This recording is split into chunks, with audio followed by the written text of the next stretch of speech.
We are so excited to share some wonderful music with you tonight. Tonight, the 5th grade will be taking you on a musical tour around the globe with stops in the Congo, France, Ireland, Japan, Mexico, and South Africa. Each song we'll sing tonight is a folk song. While style and sound of folk music vary from place to place, all folk songs share a few common traits. Many folk songs have been around for hundreds of years. Their origins and creators are typically unknown. Folk songs have always been rooted in oral tradition. That means they have been passed down through the generations by singing and sharing them with others. As the story changes as it spread from person to person, a form of a folk song is likely to have been changed throughout the years. As a result, many folk songs as we know them today are pretty short and simple.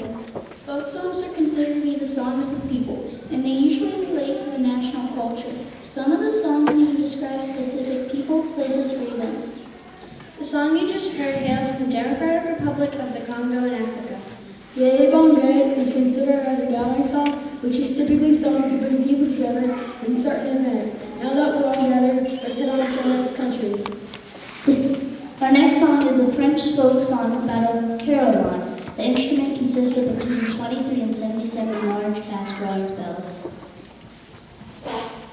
To play a carillon, the musician strikes a keyboard with his fists to play higher pitches and presses pedals with his feet to play lower pitches. The carillon originated from medieval times when bells were rung to alert townspeople about impending wars, fires, storms, and other significant events. Today, carillons are played to announce the time or to perform folk melodies.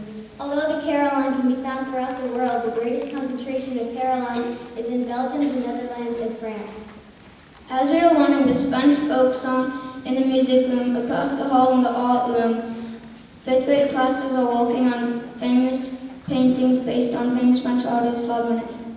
Our classes study the works of Monet and discuss Impressionism in a series of paintings entitled Waterlilies. On display this evening are some of 5th grade art classes' own water lily paintings. As we sing Le Carillon tonight, we'll be singing in a 3-part canon. As each class sings their individual parts, the simple folk songs become more and more complicated. As the parts layer, our voices start to sound like the carillon bells ringing through the streets of Paris. Please enjoy the carillon.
The land of the rising sun, Japan, is made up of thousands of islands.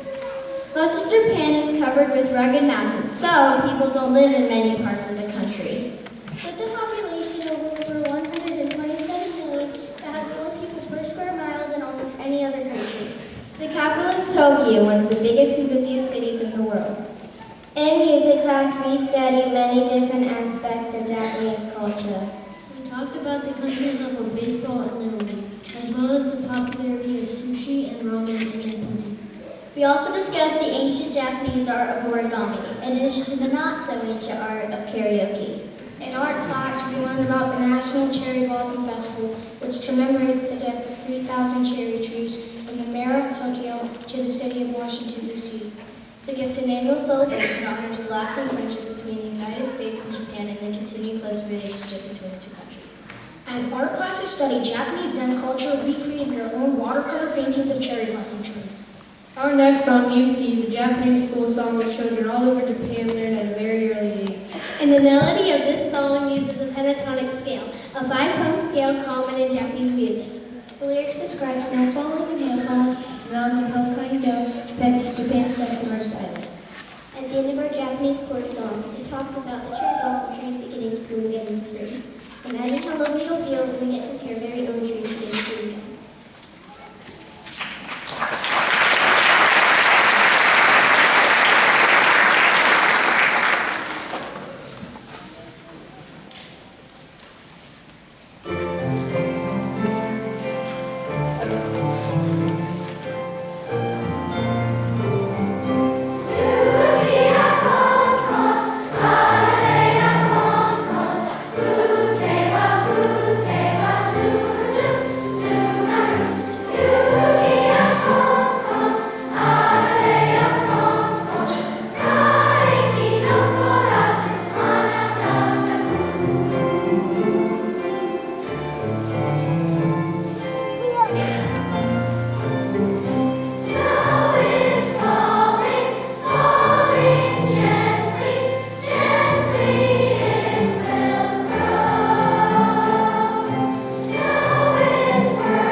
And now we head from Snowy Mountain, Japan to Emerald Isle, Ireland. Rolling green hills, sparkling lakes, and countless ancient castles are spread throughout the island of today's Ireland. The same warm Gulf streams that keep it warm enough to play golf all year round brought people to the islands 9,000 years ago. The Celts first made their mark on the island at about 700 BC. Celtic culture still present in Irish art and music today. Although English is the official language of Ireland, the ancient Celtic language is still preserved in many schools across the country, as well as in traditional music today. The rich history, deep faiths, and even deeper emotions of the Irish people has been expressed in long traditional folk music. This music has remained an essential part of Irish culture, and in every place that Irish is sung. In fact, the world's largest festival of Irish music and culture takes place each summer in Milwaukee, Wisconsin. Irish ballads like the famous Danny Boy often tell sad stories with beautiful, heart-lifting melodies. But Irish jigs and reels are infectious, lilting melodies that almost force listeners to tap their toes. Easily portable instruments such as bagpipes, fiddles, accordions, and handheld drums allow Irish musicians to fill pubs and parties with the sounds of their music. Irish step dancing, a thundering type of tap dancing, performed by many dancers spread out in a straight line, often accompanies this rousing music. Our next song, The Little Beggar Man, is known by many names like The Red-Haired Boy and Gilderoy. This merry song was first printed in the early 1700s and has been a part of Irish folk music ever since. Its quick, skipping melody is perfect for dance to a chick, and hope you enjoy The Little Beggar Man. And have a happy St. Patrick's Day.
It is bordered by the Pacific Ocean on the west and the Gulf of Mexico on the east.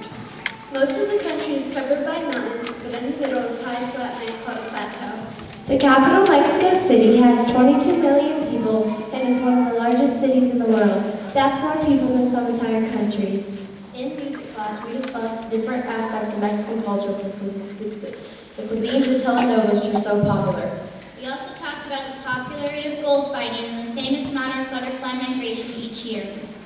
We listened to examples of mariachi music, a festive music style that usually features violins, trumpets, guitars, and a singer. Across the hall in the art room, we learned about a traditional Mexican percussion instrument called the maraca. Using paper mache, we formed the outer layer of our own maraca. Then, we filled them with beans, beads, and rice to give our maracas their percussive sound. Each student was allowed to decorate their maraca however they liked. Many of them are on display this evening. Be sure to check them out. Don't shake them too hard.